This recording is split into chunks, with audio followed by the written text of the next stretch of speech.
Ədəbiyyat və tarix fənləri üzrə soruşurlar ki, müəllim, bizim bir ay zamanımız qalıb, nə qədər artım eləyə bilərik və bunu necə edə bilərik? Birinci növbədə onu deyim ki, içinizdə bir inam olsun, yəni rahatlanasınız deyə ki, bu olacaq. Necə baş verir? Bir şey bilin ki, əgər sən indi başlayırsansa, ki, mən indi başlayıram hazırlaşmağa və bazada, səbətdə heç nə yoxdur. Mən sənə, yəni nə yalan deyim, yaxşı bir şey vəd eləyə bilmərəm. Yəni xüsusi ultra bir beyinə sahibsənsə, hə, oxuduğun hər şey, hər gün bir mövzu oxuyarsan, hər gün bir dərs oxuyarsan, bu ayrı şeydir. Yəni söhbət ortalama şagirdlərin və 90%-dən gedirsə, burada vəziyyət belədir. Sən bil ki, yəni indiyə qədər bütün mövzuları, hər mövzunu bir və ya iki dəfə ən azından oxumusan, düzdürmü?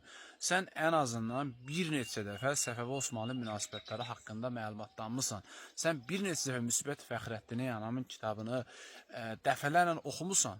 Amma yenə gedib oradakı sualları tutaq ki, səhv yazmısan. Deməli, sən bu bir ayın içində daha sistemli, testlərlə daha çox işləyərək, daha çox mövzuları təhlil edərək, daha əhatəli yanaşaraq nəticə əldə edə bilərsən.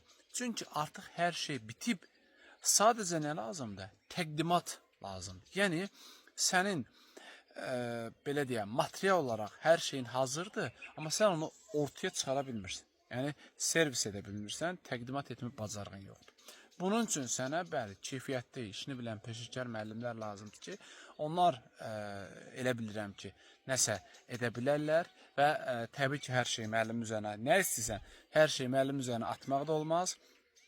Siz bu bir ayı özünüz hər gün, bu hər iki fənni, hərəsini gündə 3 saat oxumalısınız. Hərəsini gündə 3 saat oxuyun, əmin olun ki, sizin balınızda artım olacaq.